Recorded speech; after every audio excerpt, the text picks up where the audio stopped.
It was the winter of 1912, in a quiet town near the borders of British India and Afghanistan, a place traders passed through, but nobody stayed in for long. The town had one strange rule. After sunset, no one walked near the old post office. Not because of ghosts, not because of superstition, because of a letter. A letter that had no sender, no address, and no explanation. But every year, on the same date, it arrived. The man who didn't believe in stories. Edward Hale was a young British historian, logical, educated, skeptical. He had been sent to document ancient trade routes, but when he heard locals whispering about the returning letter, he laughed. "A letter that comes back every year? Impossible," he said. The elder of the town, an old man with trembling hands, replied quietly, "Sahib, some things travel through time, not distance."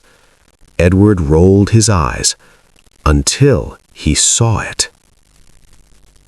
The letter arrived. On the night of December 17th, the post office clerk locked the door at 6 p.m. just like every day. But at midnight, there was a knock. No footsteps, no horse, no wind, just one knock. The clerk refused to open. He already knew. Morning came, and lying on the floor inside the locked building was a single envelope. Old paper, brown with age, edges burned slightly as if it had once been in a fire. Edward inspected it carefully. The seal was wax, stamped with a symbol he recognized from history books, the insignia of a secret intelligence unit from 1857 during the First War of Independence. But that unit had been wiped out, officially. No survivors. The date problem. Edward checked the postmark. He froze. The date printed on the envelope? December 17th, 1857. 52 years ago. Impossible.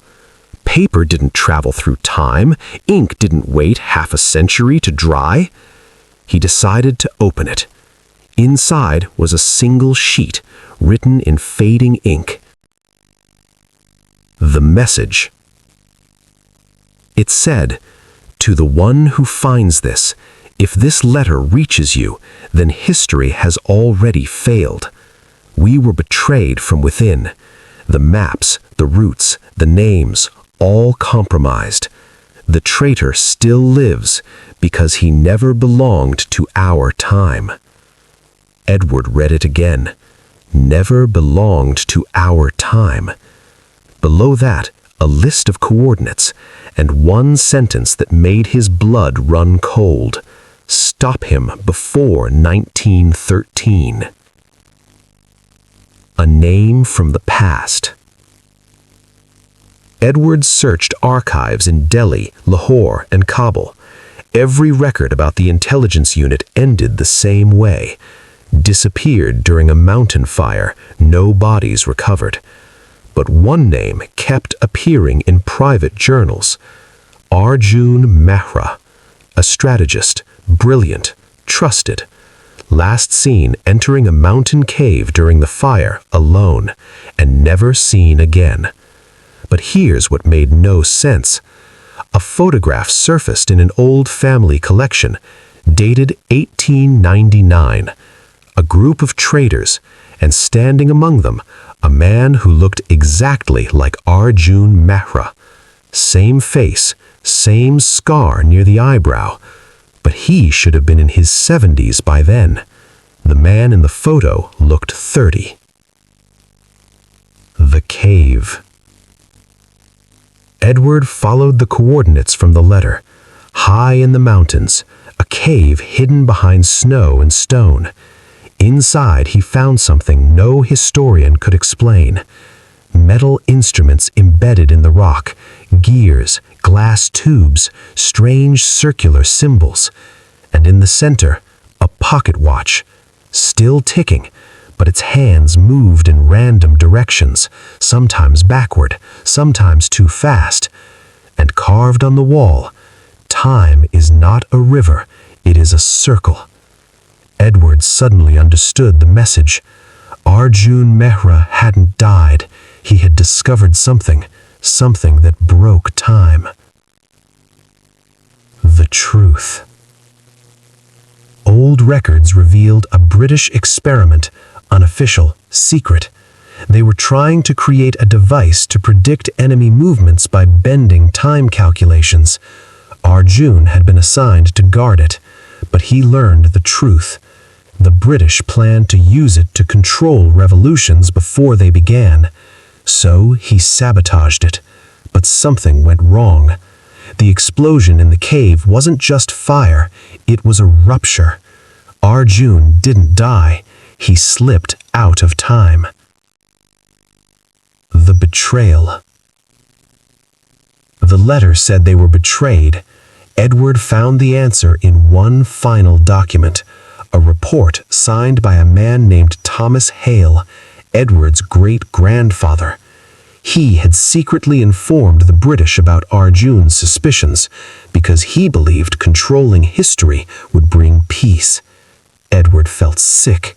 His own bloodline had started this. The final discovery. Inside the cave, behind the devices, Edward found a recent object, a modern matchbox, and footprints in the snow. Someone had been there yesterday. Then he saw it, scratched into fresh stone.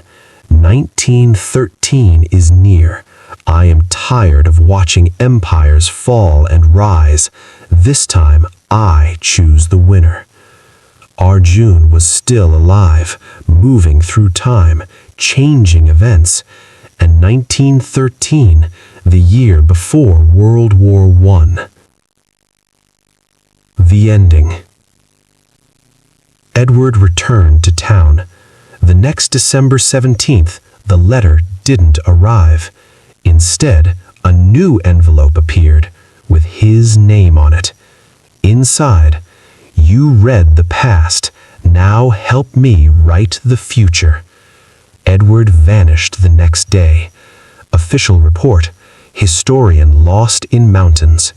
But locals say, every December 17th, two shadows are seen near the cave, arguing, one trying to change history, the other trying to stop it. And somewhere, in some year, the world we know may not be the one that was meant to exist.